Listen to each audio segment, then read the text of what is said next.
أعوذ بالله من الشيطان الرجيم. بسم الله الرحمن الرحيم.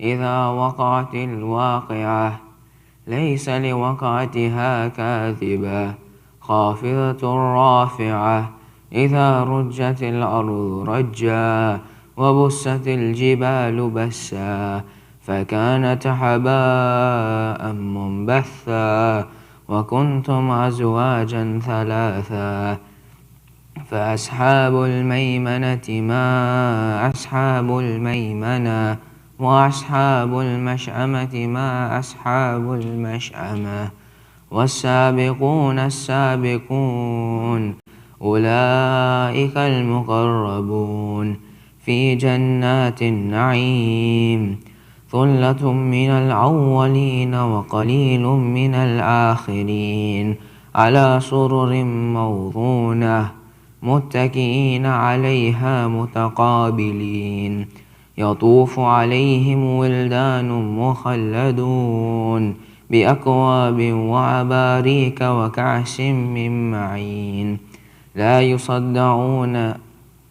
لا يصدعون عنها ولا ينزفون وفاكهة مما يتخيرون ولحم طير مما يشتهون وحور عين كأمثال اللؤلؤ المكنون جزاء بما كانوا يعملون لا يسمعون فيها لغوا ولا تعثيما إلا قيلا سلاما سلاما وأصحاب اليمين ما أصحاب اليمين في سدر مخضود وطلح منضود وظل ممدود وماء مسكوب وفاكهة كثيرة لا مقطوعة ولا ممنوعة وفرش مرفوعة إنا أنشأناهن إنشاء فجعلناهن أبكارا عربا أترابا لأصحاب اليمين ثلة من الأولين وثلة من الآخرين وأصحاب الشمال ما أصحاب الشمال في سموم وحميم وظل من يحموم لا بارد ولا كريم إنهم كانوا قبل ذلك مترفين وكانوا يصرون على الحنث العظيم وكانوا يقولون أإذا متنا وكنا ترابا وعظاما أإنا لمبعوثون أو آباؤنا الأولون قل إن الأولين والآخرين لمجموعون إلى ميقات يوم معلوم ثم إنكم أيها الضالون المكذبون لآكلون من شجر من زقوم فمالئون منها البطون فشاربون عليه من الحميم فشاربون شرب الهيم هذا نزلهم يوم الدين نحن خلقناكم فلولا تصدقون أفرأيتم ما تمنون أأنتم تخلقونه أم نحن الخالقون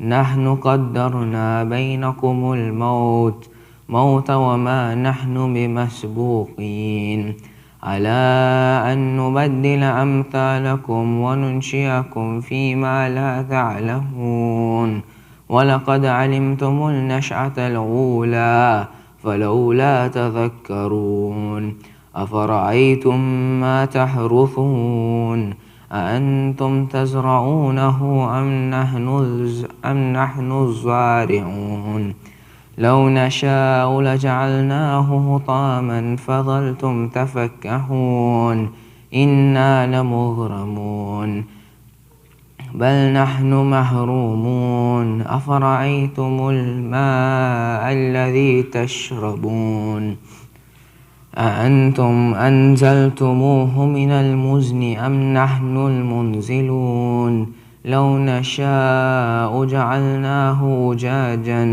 أجاجا فلولا تشكرون أفرأيتم النار التي تورون أأنتم أنشأتم شجرتها أم نحن المنشئون نحن جعلناها تذكرة ومتاعا للمقوين فسبح باسم ربك العظيم فلا أقسم بمواقع النجوم وإنه لقسم لو تعلمون عظيم إنه لقرآن كريم في كتاب مكنون لا يمسه إلا المطهرون تنزيل من رب العالمين أفبهذا الحديث أنتم مدهنون وتجعلون رزقكم أنكم تكذبون فلولا إذا بلغت الحلقوم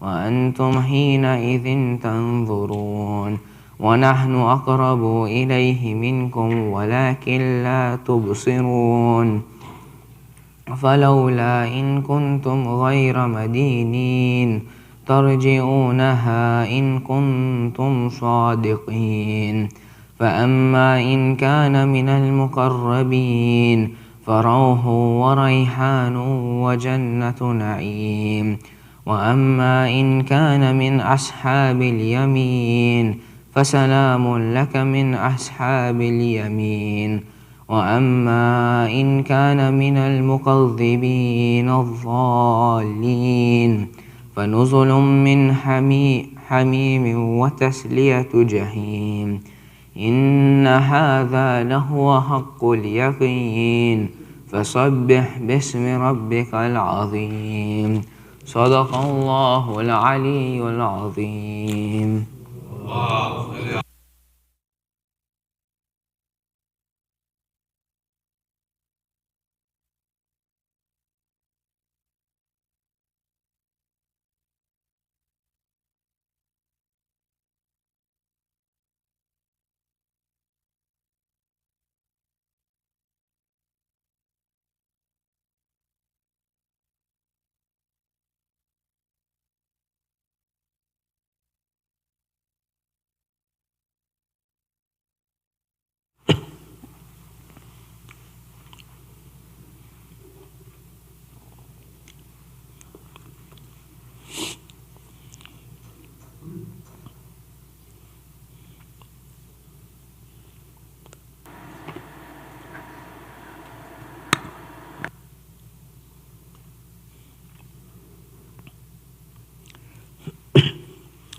اللهم صل على محمد وآل محمد اللهم صل على محمد وآل محمد بسم الله الرحمن الرحيم اللهم إني أسألك برحمتك التي وسعت كل شيء وبقوتك التي قهرت بها كل شيء وخضع لها كل شيء وذل لها كل شيء وبجبروتك التي غلبت بها كل شيء وبعظمتك التي لا يقوم لها شيء وبعظمتك التي ملأت كل شيء وبسلطانك الذي على كل شيء وبوجهك الباقي بعد فناء كل شيء وبأسمائك التي ملأت أركان كل شيء وبعلمك الذي أحاط بكل شيء وبنور وجهك الذي أضاء له كل شيء يا نور يا قدوس يا أول الأولين ويا آخر الآخرين اللهم اغفر لي الذنوب التي تهتك العصم اللهم اغفر لي الذنوب التي تنزل النقم اللهم اغفر لي الذنوب التي تغير النعم اللهم اغفر لي الذنوب التي تحبس الدعاء. اللهم اغفر لي الذنوب التي تقطع الرجاء. اللهم اغفر لي الذنوب التي تنزل البلاء. اللهم اغفر لي كل ذنب أذنبته وكل خطيئة أخطأتها. اللهم إني أتقرب إليك بذكرك وأستشفع بك إلى نفسك وأسألك بجودك أن تدنيني من قربك وأن توزعني شكرك وأن تلهمني ذكرك. اللهم إني أسألك سؤال خاضع متذلل خاشع أن تسامحني وترحمني وتجعلني بقسمك راضيا قانعا وفي جميع الأحوال متواضعا. اللهم وأسألك سؤال من اشتدت فاقته وأنزل بك عند الشدائد حاجته وعظم فيما عندك رغبته.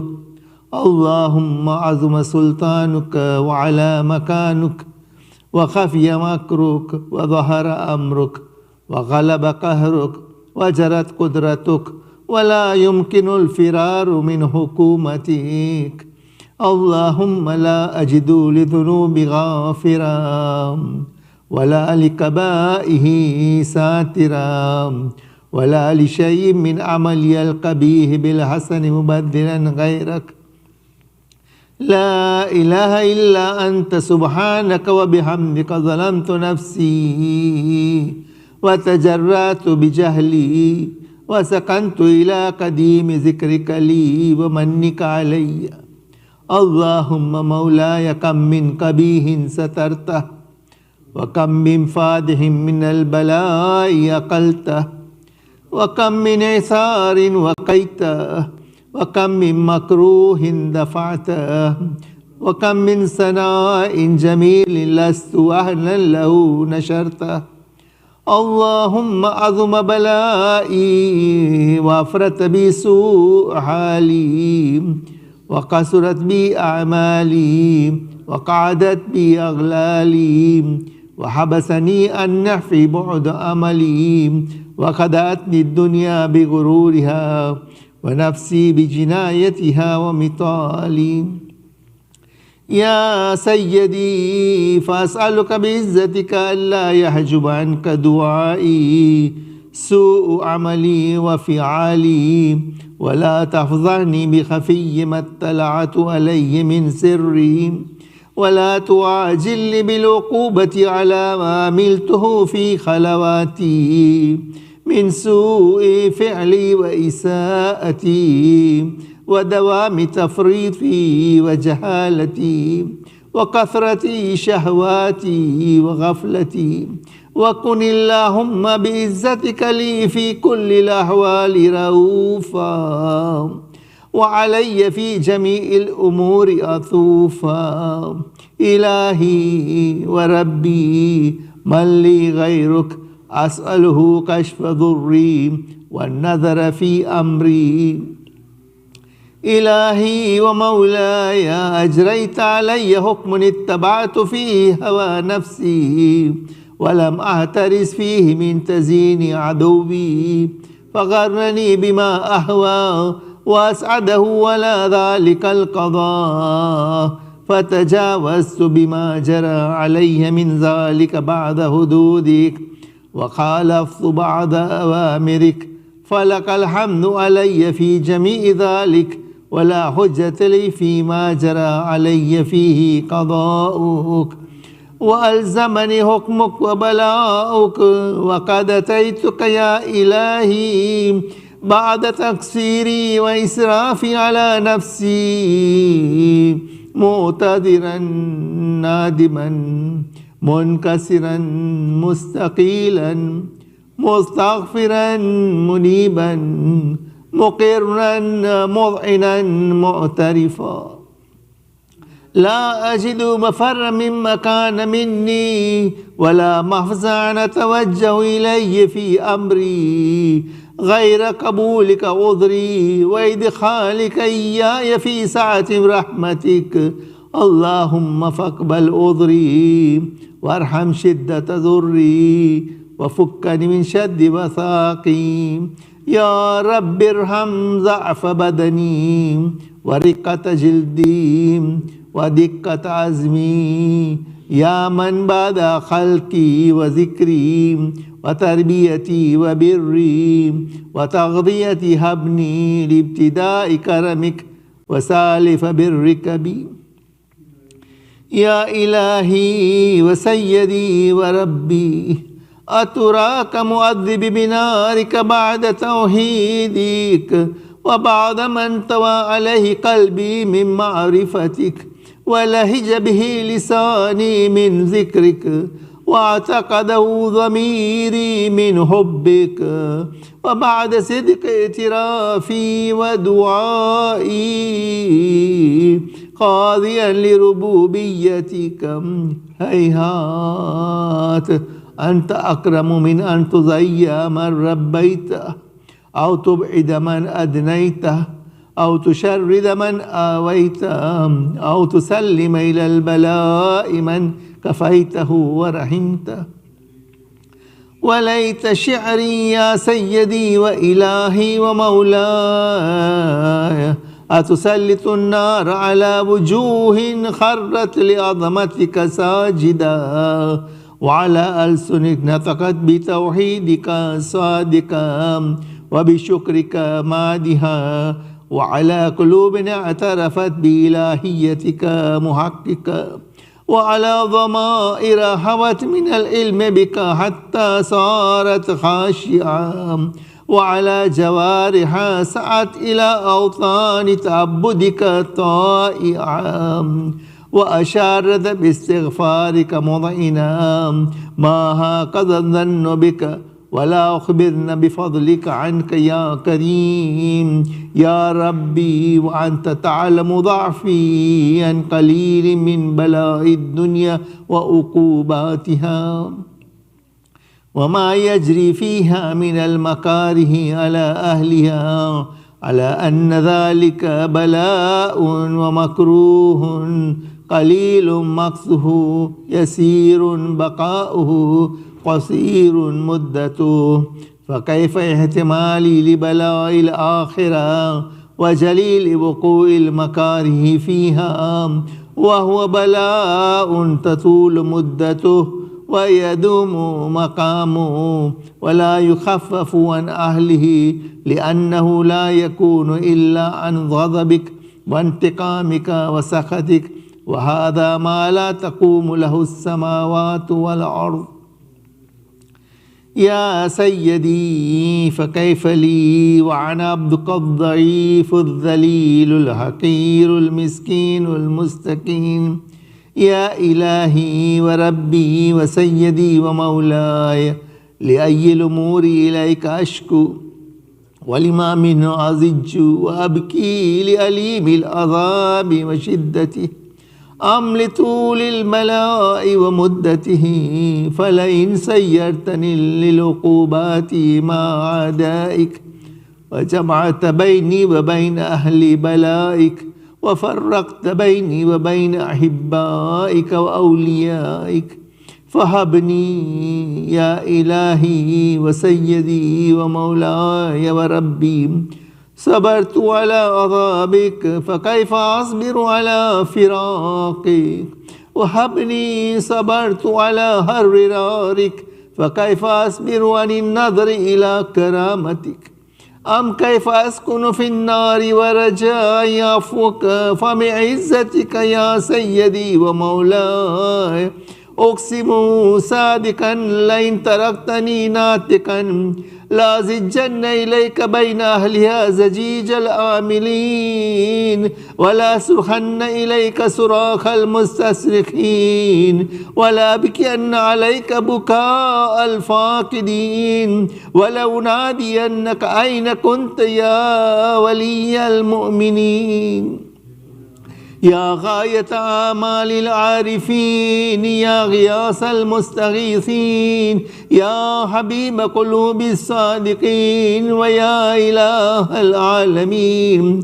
أفتراك سبحانك يا إلهي وبحمدك تسمع فيها صوت عبد مسلم سجن فيها بمخالفته، وذاق طعم عذابها بمعصيته، وحبس بين أطباقها بجرمه وجريرته، وهو يزج إليك زجيج مؤمل لرحمتك، ويناديك بلسان أهل توحيدك، ويتوسل إليك بربوبيتك يا مولاي. وكيف يبقى في العذاب وهو يرجو ما سلف من علمك؟ أم كيف تؤلمه النار وهو يأمل فضلك ورحمتك؟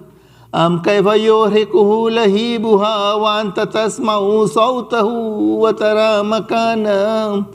أم كيف يشتمل عليه زفيرها وأنت تعلم ضعفه؟ أم كيف يتغلغل بين أطباقها وأنت تعلم صدقه؟ أم كيف تزجره زبانيتها وهو يناديك يا رب؟ أم كيف يرجو فضلك في إتكه منها فتتركه فيها؟ هيهات ما ذلك الظن بك، ولا المعروف من فضلك، ولا مشبه لما آملت به الموحدين من برك وإحسانك. فباليقين أقطع لولا ما حكمت به من تعذيب جاهديك وقضيت به من إخلاد معانديك لجعلت النار كلها بردا وسلاما، وما كان لأحد فيها مقرا ولا مقاما، لكنك تقدست أسماؤك أقسمت أن تملأها من الكافرين من الجنة والناس أجمعين، وأن تخلد فيها المعاندين، وأن تجل ثناؤك قلت مبتدئا وتطولت بالإنعام متكرما، أفمن كان مؤمنا كمن كان فاسقا لا يستوون. إلهي وسيدي، فأسألك بالقدرة التي قدرتها وبالقضية التي هتمتها وحكمتها وغلبت من عليه أجريتها أن تهب لي في هذه الليلة وفي هذه الساعة كل جرم أجرمته، وكل ذنب أذنبت، وكل قبيح أسررت، وكل جهل عملته كتمته أو أعلنته، أخفيته أو أظهرته، وكل سيئة أمرت بإثباتها الكرام الكاتبين الذين وكلتهم بحفظ ما يكون مني وجعلتهم شهودا علي مع جواره، وكنت أنت الرقيب علي من ورائهم والشاهد لما خفي عنهم، وبرحمتك أخفيت وبفضلك سترت، وأن توفر حظي من كل خير أنزلت أو إحسان فضلته أو بر نشرته أو رزق بسطته أو ذنب تغفره أو خطأ تستره.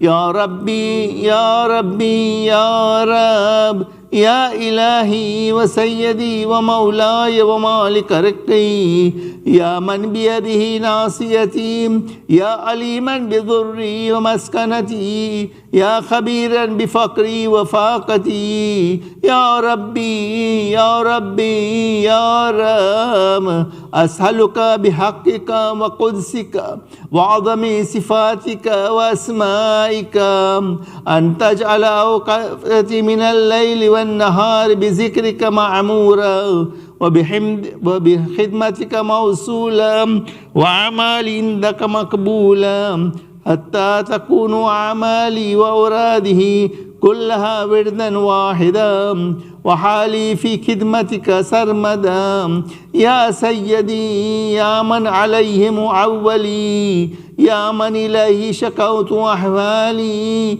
يا ربي يا ربي يا رب قوي على خدمتك جوارحي واشدد على العزيمة جوانحي وهب لي الجد في خشيتك والدوام في الاتصال بخدمتك حتى أسرح إليك في ميادين السابقين وأسرع إليك في البارزين واشتاق إلى قربك في المشتاقين وأدنو منك دنو المخلصين وأخافك مخافة الموقنين واستمع في جوارك مع المؤمنين اللهم ومن أرادني بسوء فارده ومن كادني فكده واجعلني من أحسن عبيدك نصيبا عندك وأقربهم منزلة منك وأخصهم زلفة لديك فإنه لا ينال ذلك إلا بفضلك وجد لي بجودك وعطف لي بمجدك واحفظني برحمتك واجعل لساني بذكرك لهجا وقلبي بحبك متيما ومن علي بحسن إجابتك وأقلني أسرتي واغفر زلتي فإنك قضيت على عبادك بعبادتك وأمرتهم بدعائك وزمنت لهم الإجابة فإليك يا رب نسبت وجهي وإليك يا ربي مددت يدي وبعزتك استجب لي دعائي وبلغني منايا ولا تقطع من فضلك رجائي واكفني شر الجن والإنس من أعدائي يا سريع الرضا اغفر لمن لا يملك إلا الدعاء فإنك فعال لما تشاء يا من اسمه دواء وذكره شفاء وطاعته غنى ارحم من رأس ماله الرجاء وسلاحه البكاء يا سابغ النعم يا دافع النقام يا نور المستوحشين في الظلام يا عالما لا يعلم صل على محمد وآل محمد وافعل به ما أنت أهله وصلى الله على رسوله والأئمة الميامين من آله وسلم تسليما كثيرا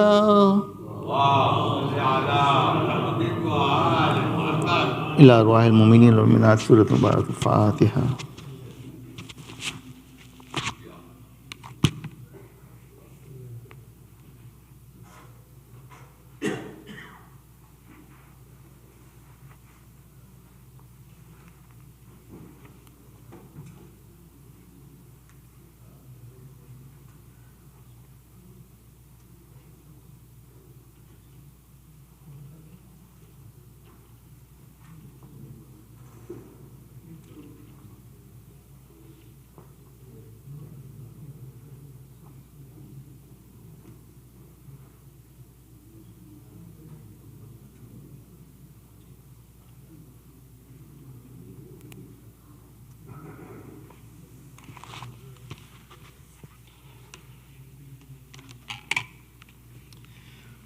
Bismillahirrahmanirrahim. Sayyid Hasan Rizvi, respected elders, dear brothers and sisters in Iman, Assalamu alaikum, Jamia wa rahmatullahi wa barakatuh. Surah Fatiha is requested for all marhumin listed on the screen, as well as all other marhumin, Surah Al-Mubarak al-Fatiha.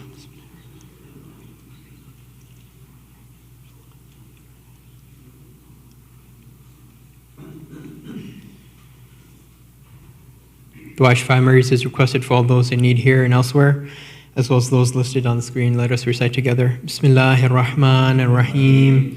Amma yujibu al-mustarra idha da'ahu wa yakhshifu as-su'.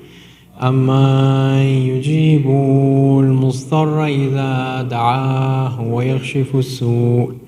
أَمَّن يُجِيبُ الْمُضْطَرَّ إِذَا دَعَاهُ وَيَكْشِفُ السُّوءَ أَمَّن يُجِيبُ الْمُضْطَرَّ إِذَا دَعَاهُ وَيَكْشِفُ السُّوءَ أَمَّن يُجِيبُ الْمُضْطَرَّ إِذَا دَعَاهُ وَيَكْشِفُ السُّوءَ. Ya Allah. A reminder that tonight the Burial Assistance Program meeting will start after a short tea break, which will be after Ziyarat. Ladies will be joining here in the back of the main hall, so men are requested to please occupy the front section of this main hall. Also, a reminder that the Chalo Movie Seniors Program has been postponed until further notice. Let us now invite Sayyid Hasan Rizvi to please come forward for tonight's Majlis. Wa Muhammad wa Muhammad salawat.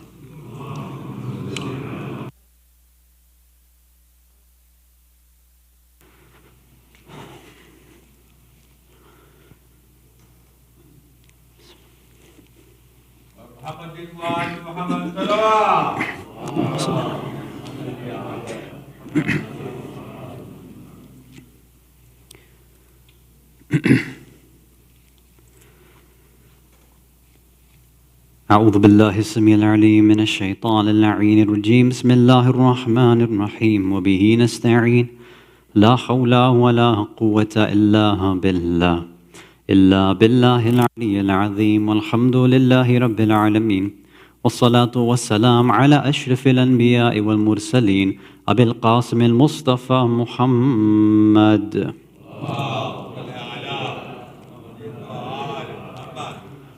ثم الصلاة والسلام والتحية والإكرام على أهل بيته الطيبين الطاهرين المعصومين المظلومين ولعنة الله على أعدائهم أجمعين من الأولين والآخرين إلى قيام يوم الدين أما بعد صلوات على محمد وآل محمد.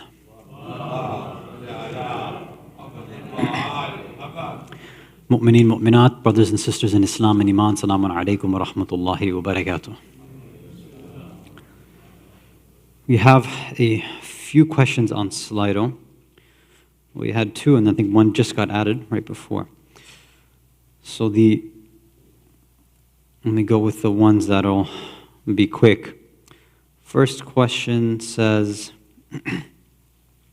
who do you think will win, Africa All-Stars or Argentina on Sunday? I think you should know my answer by now. I don't care. I haven't watched one game, and I don't think I'll be watching any of these games, so yeah. I'm not concerned. So, whoever. Second person is, because this will be quicker, is cryptocurrency haram? It's not an easy thing to just kind of give a yes or no answer to. I would say it depends. This has been answered by some online before. That's why I'm hesitant to want to respond just with a yes or no answer. Generally speaking, if something is seen as a viable currency within the general public, and people are using it, right, it's not seen as some random nonsensical game being played, then as long as it's currency, then it's fine. I mean, even over here though, is cryptocurrency haram, right? There's not enough details here of are you talking about buying or trading or selling or mining, right? So there's a lot more to it. But in general, most of the things are okay, but it all depends on how that currency is seen. There's a lot of other random cryptos and random currencies that nobody knows. It just comes up and it dies out like a week or a month later. Those are all just sort of games, and that would be a problem, right? Because it literally has no worth to it. Something like Bitcoin might be a little different, because clearly now there's Bitcoin ATM machines. You can use it at many places to buy things. So over there, I think the answer is a bit different, and it's seen as a viable currency. And this is my humble opinion on that matter. And the last one, we have always heard about the inflictions on Bibi Fatima alayha salam. But salawat ala Muhammad wa Muhammad. But some say that these are only recorded in Shia books. How would we prove that this happened? I guess they mean to say this happened using non-Shia sources. Again, so this is a larger question as well. So there's a few things here. One is, if you're having a discussion with somebody, regarding this issue, I'm assuming this person's talking about how do you prove to a Sunni, right? Regarding historical stuff, obviously people are not going to rely on somebody else's historical books. even though that's not the best way to approach history, just because you're from a certain school of thought, why would you toss out a history book? I don't know if that's the most intellectual, honest way to approach it, but khair, we understand that that's how most people are. A lot of us, or Shias, we would know that a lot of stuff that we have is both from Sunni, quote-unquote, books or Shia books. And whether that title even does it even make sense to talk about when you're mentioning history, that's another argument. But it depends on what sort of inflictions you're talking about as well, too. Even if we're talking about, not just for what happened to Bibi Fatima alayhi salam, if you're talking about Karbala, or Ghadir, or any sort of historical event, whether it's Sunni books or Shia books or Orientalist books, whatever it is, there are slight differences in the way that details are presented, right? That's normal, that's what happens. So first you'd have to figure out what exactly are you trying to get across? What are you trying to prove? Are you trying to prove that something happened, some sort of dhulm took place? Well, that should be very obvious. If you're trying to say that some dhulm took place, then you can point to very obvious things that say, look, in Sunni hadith books and history books, it seems very clear that Bibi Fatima alayhi salam died angry and did not forgive, right, the first two khulafa, right, before she had died, right? And then, of course, the question of burial, where that comes up, they didn't attend, where is she buried? So when it comes to these things, sometimes people look for this, what they call like a slam dunk case. Just give me one historical book, give me one historian, give me one word or one sentence that I can throw at somebody, and that's it. They're going to get shut down. So look, you shouldn't be so antagonistic in the first place, but if you're trying to, get somebody to at least see the other side, you have to build a case for it. You can't it's not going to be like just one magical hadith or one magical thing. You have to build a case and say, look, if we're both looking at this thing objectively, and firstly, shouldn't just toss out Shia books, say that, look, it's one reference. Maybe you as a non-Shia don't give it that much authority and credence, fine, but at least don't just toss it out 100%. Give it, 5, 10% authority. Then look at everything else, and look at all the other things that happened in her life, especially towards the end of her life, and see if in your own books, in the other books, in Orientalist books, non-Muslim books too, are there issues in her life that are mentioned? And start to see, is there a case that's there? Maybe certain details are not mentioned in your books, like in non-Shia books, and they're only mentioned in Shia ones. Like, okay, fine, but is the overall picture of the fact that there was some turmoil, there was definitely issues happening afterwards. Like, this was not a rosy, event. This is a terrible event. Something bad happened. We're just trying to figure out, what exactly took place. At the very least, the person should acknowledge, given everything that we see here, in your own books, plus our books, plus Muslim books, something took place over here. Something that should not have happened, especially if you couple that with the idea that Abu Bakr and Umar were, at least Abu Bakr, was regretful, right? When they were on their deathbeds, they regretted how they treated Bibi Fatima. So when you take all these things together, you say, look, we're building, in the same way you would do like a court case. So look, here's all the evidence here, and here's all the other stuff, like your current understanding of what happened, everybody was fine, there was no issues between any ashab. Which case makes more sense? We have Shia sources, Sunni sources, non-Muslim sources, all seeming to point that there was some big fitnas that were happening, some dhulm that was taking place. And then certain speakers are saying, no, everything was fine, don't make a big deal out of it. But there doesn't seem to be any real, historical evidence on their side. So you have to tell the person, honestly, which side is going to have more authority? And when you build up that case, little by little, and again, more in a curious fashion, inquisitive fashion. Don't just, again, throw things at them, like, look at this, I'm shutting you down. That's not going to win an argument. I mean, you shouldn't be going at it as an argument in the first place. If that's the way you go about it, and they start to see the puzzle pieces, if they're open-minded, if they are humble, then maybe they might say, you know what, maybe I need to dig a little deeper. And when they dig deeper, then hopefully, the reality will become clear to them, inshallah. Salawat ala Muhammad wa ala Muhammad.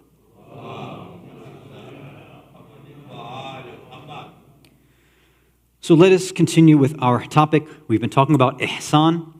Allah has said that perform ihsan just like I have done ihsan to you. We said the greatest form of ihsan has been done to insan, right? Human beings. How has that happened? Why is it that we have this superiority over all of the creation? We've gone through a few different points. The first thing we mentioned was the idea of taskhir. We have this ability to dominate, to control, and exert our will on pretty much anything and everything, more than any other creature has. And in fact, Allah says, I have made this whole universe subservient to you.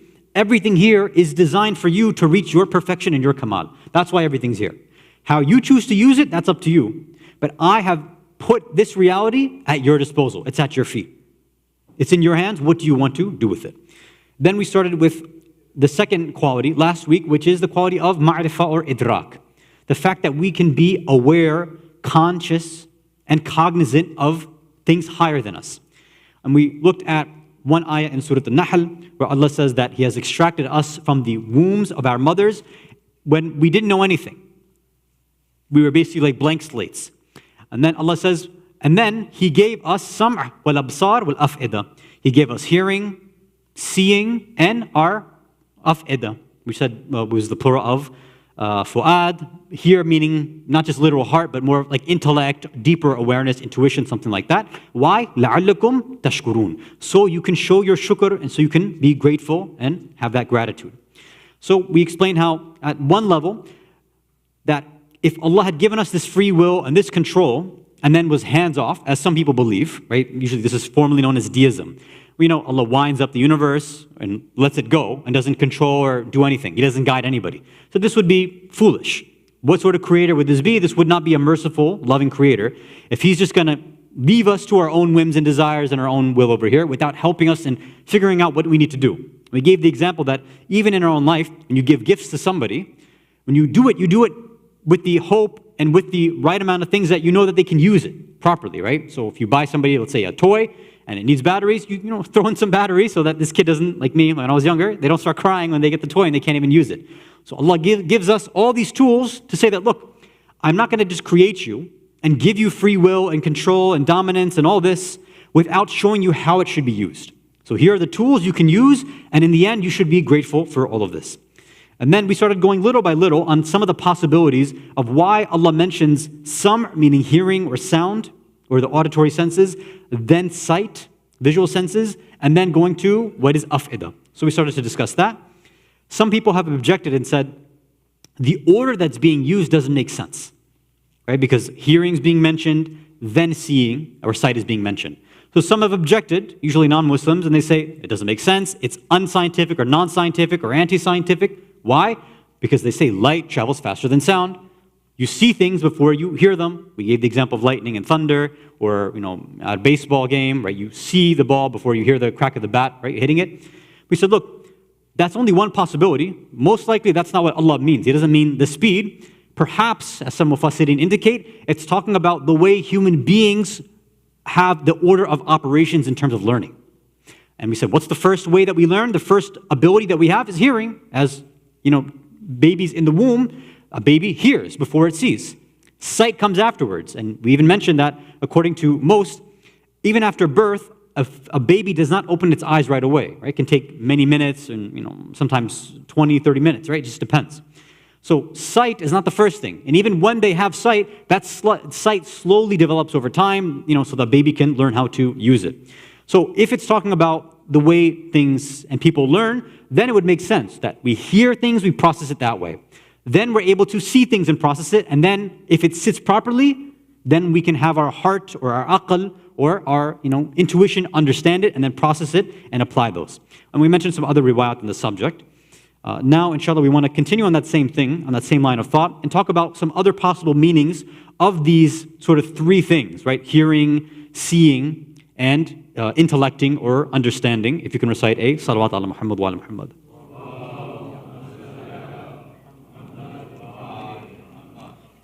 So as we said, this first possibility, as some have argued, is that it's talking about order of operations in terms of the way humans learn, like from child to adult.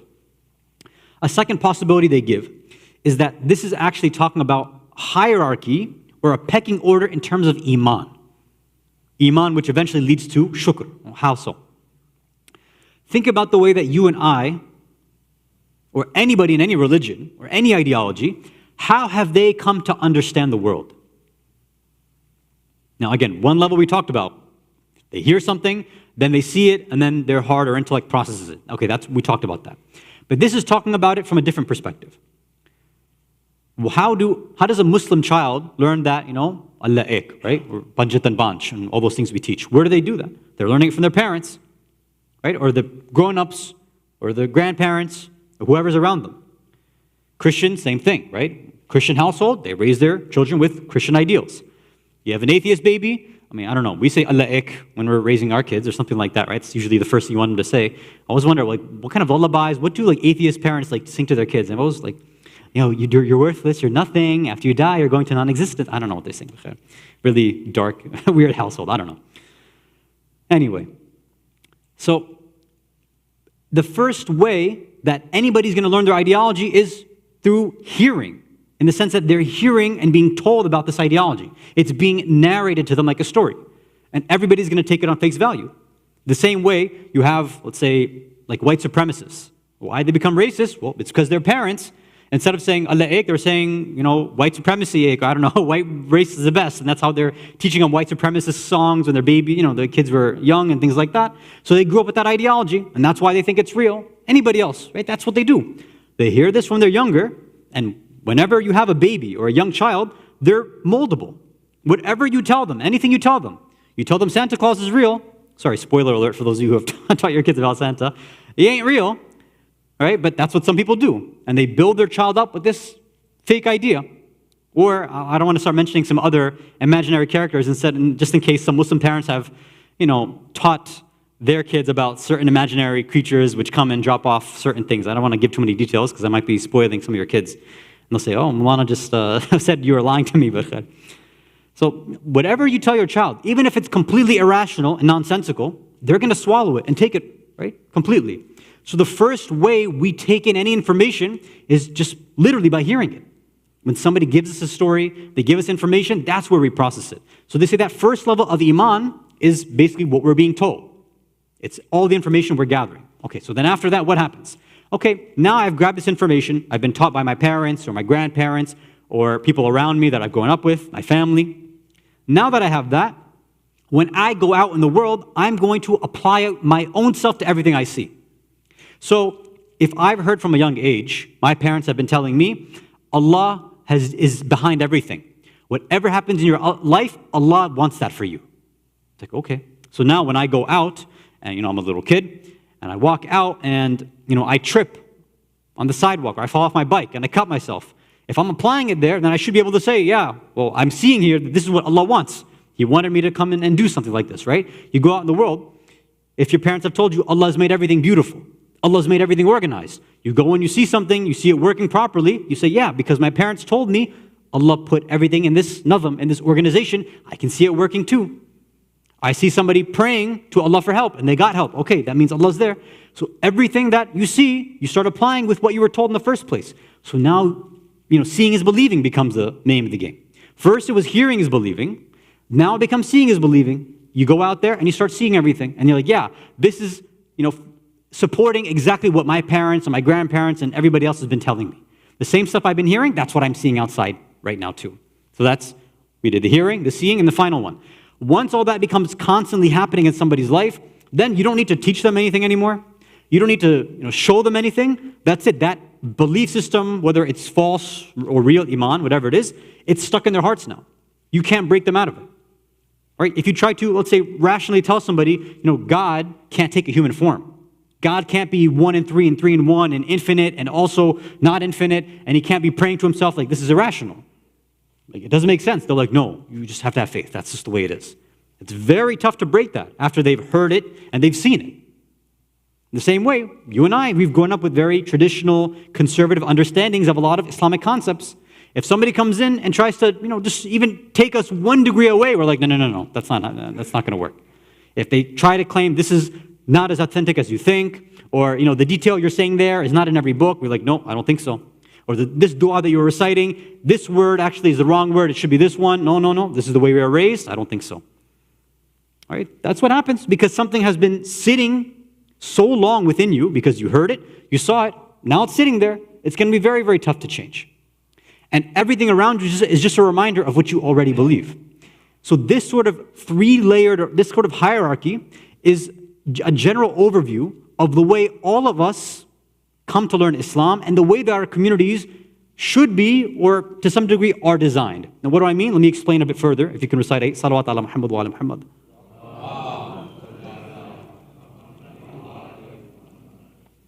So you hear about Allah, then you see Allah out in the world, and then you're aware of Allah deep inside, and you know, it stays with you.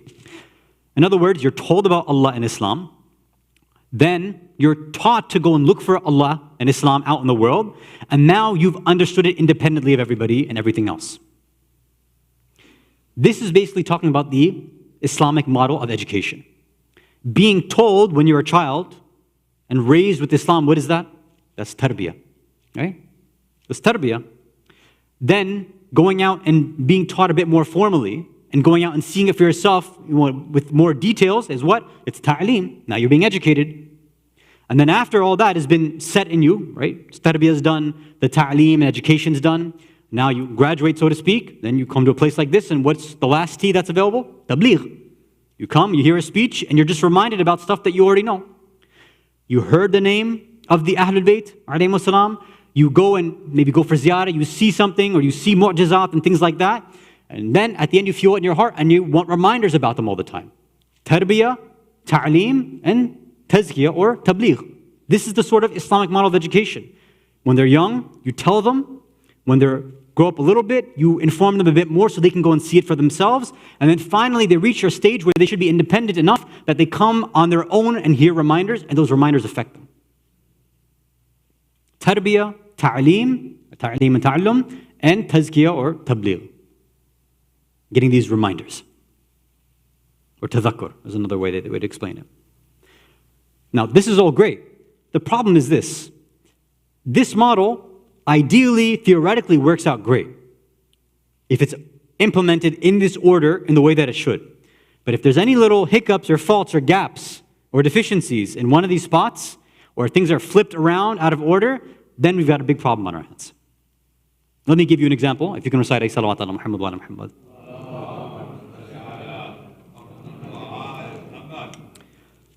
What happens? Some of us, we end up leaving out the tarbiyah part, which is the most important part, right? So in the household, I'm not involved with my children.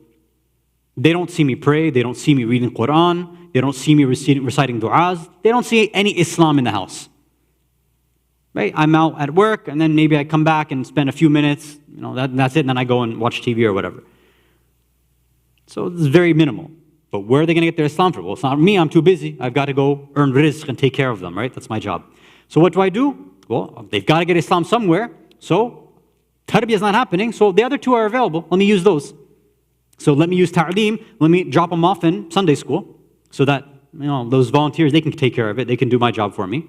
And then my child better come back reformed and memorize 12 imams or 14 masumeen, everything in order, know the dates, exactly what I want. And I probably don't know myself, but I want all my kids need to be perfect in all this and these random details and things like that.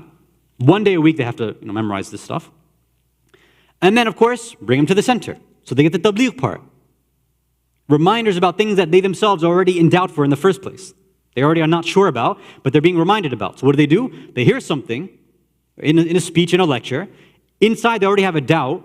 And when something is emphasized, when it's already a matter of shak for them, right? If something's already sketchy for you and you're like, I don't know about that. If somebody repeats it over and over and over again, you're like, why does it keep getting repeated like this? It actually loses its value. It doesn't gain value. If it's not sitting in your heart, it's going to lose value. If it sits in your heart, if it's already there, then it gains value, right? That's why people say, I want to hear the name of Amir al-Mu'mineen, Ali ibn Abi Talib, alayhi salatu wassalam, over and over and over again. I hear it, it feels good. I like the name, I like setting salawat, I like Nada Hedri, it makes me feel good, and I get energized and everything. Like, okay, great. For somebody else who's like, I don't know if I really believe in this stuff in the first place. They keep hearing these things, they see the way things are happening, they're like, why bother, right? It doesn't increase their iman. Either it stays the same, it stays stagnant, or it actually decreases because they're like, why does everybody just keep preaching the same stuff without answering the questions? And of course, they don't recognize that, well, maybe tabligh or the mimbar is not designed to be a dars. It's not meant for ta'aleem in the first place. Right? Again, mixing and matching. It's not supposed to be a history lesson or a lesson in aqaid on the mimbar. It's, again, the whole point was for tabligh, a reminder. People come and say, give me an akhlaqi reminder. Remind me about the fada'il and the virtues of the Ahlul Bayt. That's what many people who have that iman already, that's what they want. Which makes sense for them because they've gone through the first two already. They went through the tarbiyah, they went through the education, the ta'aleem. So they said, I'm ready for step 3, give me that. And they want it every week or in every program. But for everybody else, they're like, it didn't work out for me. So they end up saying, no, I'm not going to sit in, or if I do sit in, I'm going to be on my phone, or I won't pay attention, or I'm going to walk out even in a worse mood than I did, coming in. And again, why? It's because individuals come in and they try to replace tarbiyah with the other two. They try to take one T and replace it with the other two. The upbringing and child rearing is gone, and they say, let me just force them to go to Sunday school, even if they don't like it, sit there, learn this stuff. Hopefully you get fixed there. If not, then I'll blame the Sunday school for it, which is really, not the way it should be happening. Shouldn't blame the Sunday school for that. Sunday school is supposed to be a complement and a supplement to what happens, the full-time teacher, who is you and I, the parents. We are the number one teachers. Sunday school is supposed to complement that with certain details that maybe you and I don't know, or we don't have the ability to go and teach that. That's fine. But if you and I are not praying at home, would we be, do you think that them praying Jamaat on Sunday is going to make them automatically come home and pray? They're not going to see us? No, it's not going to happen. It's not going to happen. So another way that you look at this is that just by hearing the information is not enough for them to go out and see it in the world, and definitely then it's not going to sit in their heart. So this is another way you can look at this hierarchy, is if it doesn't follow this order properly, and you try to mix and match and do a different combination, it's not going to work out. And many people say, why? We have all the issues with the youth and community, this and that. Like, well, this is one of the possible reasons why. Because things were swapped. And it's understandable. Why? Because you have individuals who are emigrating and coming from a place where the tarbiyah, to some degree, I don't want to say always done properly, but to some degree it was done. The ta'aleem was done. So now they just want tabligh. They just want the reminders. Tadhakkur. Give me the reminder. Okay, fine. But you have a whole other generation that is, every single day being told that, there's no such thing as the gender binary. There is no such thing as truth. There is no God. Religion is a joke. They're being told all this outside, where many of you are coming from. That was never a question. That was never an issue. So obviously there's going to be a difference in the approach over here. So there's always this conversation. What do we address from the minbar? What things do we do on and off? By default, if you try to replace any of these T's, somebody's going to be left out. The person who's coming to look for tabligh and tadhakkur and a reminder, if they hear ta'aleem or tarbiyah instead of the minbar, they say, I don't need that. I didn't come here for that. And then vice versa. If some youth or somebody else comes and they hear the normal tabligh stuff, right, about the Ahlul Bayt and their virtues and their qualities, or something about history, they said, I don't want that. I want my aqaid and theological questions answered. So when we have various different backgrounds trying to fit in the same exact place with one function, one program trying to solve it, it's not going to work. And this is why when we stick with this 3T program, the way it's supposed to happen, tarbiyah in the home, ta'aleem in a school, and then tabligh in a center or a masjid. That's the nature of it. Because all these things, all three of these things work together. They work with one another. They all complement one another. If any of those three, it's kind of like a tripod, if any of them fails, then the thing is going to collapse. There is no bunyad, there's no fundamental reality, there's no scaffolding for them. And inshallah, what we'll do when we continue on this topic is we'll talk about how even the Ahlul Bayt have addressed and how different individuals, because of their own faculties, they have to be taught differently, even with the same sort of dynamic. That the way that even every single individual, based on their spiritual characteristics, the way they are, even one sort of broad stroke method of education or tabligh is not even going to work. There's actually going to be different methodologies needed for different people. And inshallah, when we continue our topic, which if Allah gives us tawfiq, this will be after Fatimiyya, in early January, we will continue then, inshallah ta'ala. Salawat ala Muhammad wa ali Muhammad. Okay, let's move on to our Slido quiz for tonight. Okay, so Assalamu alaikum to everybody. Labbaik ya Imam, KSI 313, student, Jumeirah.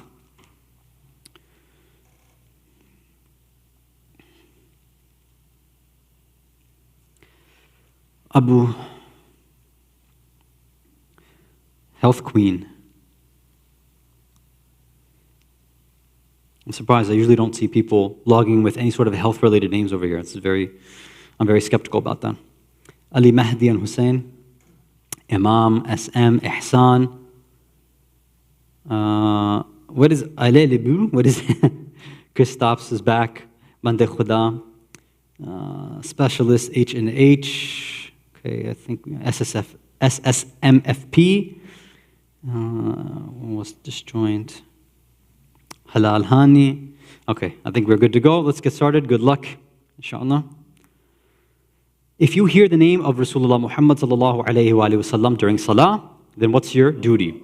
It is forbidden to recite the salawat during salah. It's recommended to recite the salawat. It's not forbidden, but not recommended either. Or you can recite it, but you have to restart your salah if you do. If you hear the name of the Prophet or something like Muhammad or Mustafa or Ahmad, something like that, what is the ahsant? Most of you got it. It is recommended. You can stop at any part and just recite a salawat, and it doesn't break your salah at all. Okay, next question. According to many ayat, what tools have been gifted to us to increase our knowledge and express shukr and thanks? Hearing, seeing, and understanding, all five physical senses, the aql, intellect, or divine scriptures and prophets, alayhim salatu wassalam.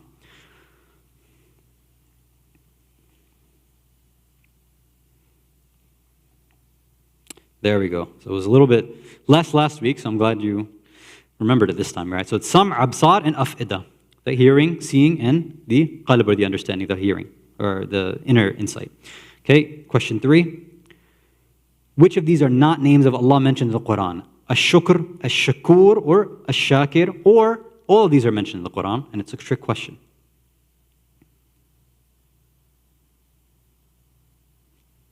This is now the third time I'm asking this.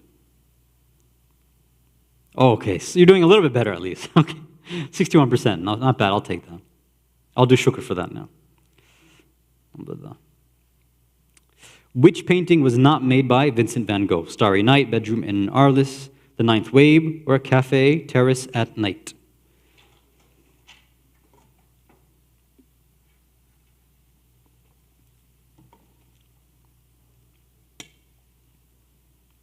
Yeah, this is very confusing. I don't know anything about Van Gogh, Ninth Wave. I don't even know who painted that. Anybody know? Nobody's got a PhD in art history, huh? You guys are too busy in accounting and other things. Congratulations, Bande Khuda, 52 seconds, nice job. SM, also 4 out of 4, good job, only 6 seconds behind, not bad. Labayk ya Imam, 3 out of 4, 32 seconds, quick. Student and Imam also 3 out of 4, 35 seconds and 42 seconds, good job. So inshallah, this will be a sort of break for us. Inshallah, we will be reconvening again, at least with myself. I'll be on a short break. Hopefully, if Allah provides us tawfiq, we'll see you back in January. Please pray for our safety. Inshallah, you benefit from the programs that are up and coming, especially the Fatimiyya programs, inshallah ta'ala. Walhamdulillahi rabbil alameen. Wa sallallahu ala Sayyidina Muhammad wa ala ahli baytihi at-tayyibin at-tahirin.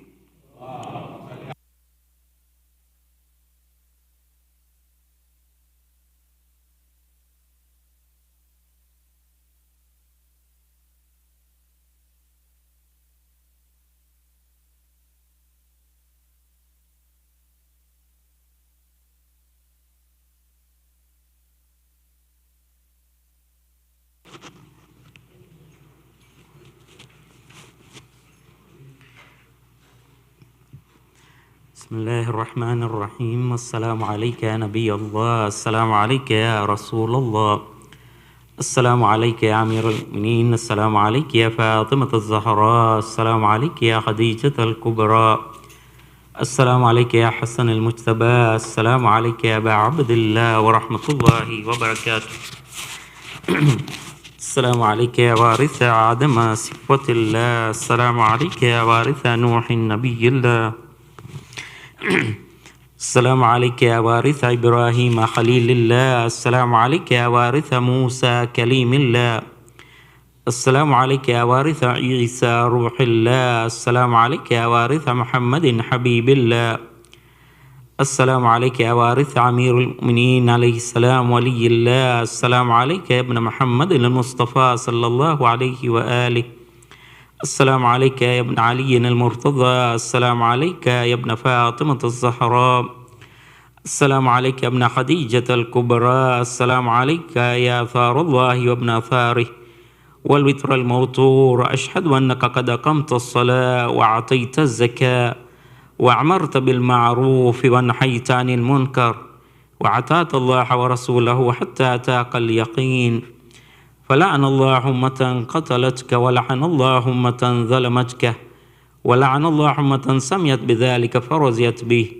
يا مولاي يا أبا عبد الله، أشهد أنك كنت نورا في الأسلاب الشامخة والأرحام المطهرة، لم تنجسك الجاهلية بأنجاسها ولم تلبسك من مدلهمات ثيابها، وأشهد أنك من دعائم الدين وأركان المؤمنين، وأشهد أنك الإمام البر التقي الرضي الذكي الهادي المهدي، وأشهد أن الأئمة من ولدك كلمة التقوى وأعلام الهدى والأروة الأثقى والحجة على أهل الدنيا، وأشهد الله وملائكته وأنبياءه ورسله أني بكم مؤمن وبيا بكم معقن بشرائع ديني وخواتيم عملي، وقلبي لقلبكم سلم وعمري لعمركم متبه، صلوات الله عليكم وعلى أرواحكم وعلى أجسادكم وعلى أجسامكم وعلى شاهدكم وعلى غائبكم وعلى ظاهركم وعلى باطنكم. السلام عليك يا ابن رسول الله، السلام عليك يا ابن نبي الله، السلام عليك يا ابن أمير المؤمنين، السلام عليك يا ابن الحسين الشهيد، السلام عليك أيها الشهيد، السلام عليك أيها المظلوم وابن المظلوم، لعن الله أمة قتلتك ولعن الله أمة ظلمتك ولعن الله أمة سميت بذلك فرزيت به. السلام عليكم يا أولياء الله وأحباءه، السلام عليكم يا أصفياء الله وأعداءه، السلام عليكم يا أنصار دين الله، السلام عليكم يا أنصار رسول الله، السلام عليكم يا أنصار أمير المؤمنين، السلام عليكم يا أنصار فاطمة سيدة النساء العالمين، السلام عليكم يا أنصار أبي محمد الحسن بن علي الولي الزكي الناصح، السلام عليكم يا أنصار أبي عبد الله بأبي أنتم وأمي، طبتم وطابت الأرض التي فيها دفنتم وفزتم فوزا عظيما، فيا ليتني كنت معكم فأفوز معكم. السلام عليك يا أبا الفضل العباس بن أمير المؤمنين، السلام عليك يا ابن سيد الوصيين، السلام عليك يا ابن أول قوم إسلام وأقدمهم إيمانا وأقومهم بدين الله وأخوتهم على الإسلام، أشهد لقد نصحت لله ولرسوله ولأخيك فنعم الأخ المعاسي، فلعن الله أمة قتلتك ولعن الله أمة ظلمتك ولعن الله أمة استحلت منك المحارم وانتحكت حرمة الإسلام، فنعم الصابر المجاهد المحامي الناصر والأخ الدافع عن أخيه المجيب إلى طاعة ربه راغب فيما زهد فيه خير من الثواب الجزيل والثناء الجميل، والحقق الله بدرجتك عبائك في جنات النعيم. السلام عليكم ورحمة الله وبركاته. السلام عليك يا أئمة المسلمين، علي بن الحسين زين العابدين ومحمد بن علي الباقر وجعفر بن محمد الصادق وموسى بن جعفر الكاظم ورحمة الله وبركاته. السلام عليك يا غريب الغرباء سلطان أبا الحسن علي بن موسى الرضا، كن شفيعنا وشفيع والدينا في يوم الجزاء ورحمة الله وبركاته. السلام عليك يا محمد بن علي الجواد وعلي بن محمد النقي والحسن بن علي العسكري والحجة القائم. السلام عليك يا صاحب الزمان، علمان علمان علمان من فتنة الزمان. السلام عليك يا شريك القرآن وكعبة الإيمان وإمام الإنس والجان، أجل الله لك ما وعدك من النصر وظهور الأمر ورحمة الله وبركاته. اللهم صل على محمد وآل محمد. اللهم كن لوليك الحجة بن الحسن صلواتك عليه وعلى آبائه في هذه الساعة وفي كل ساعة وليا وحافظا وقائدا وناصرا ودليلا وعينا حتى تسكنه أرضك توعا وتمتيه فيها طويلا. اللهم صل على محمد وآل محمد.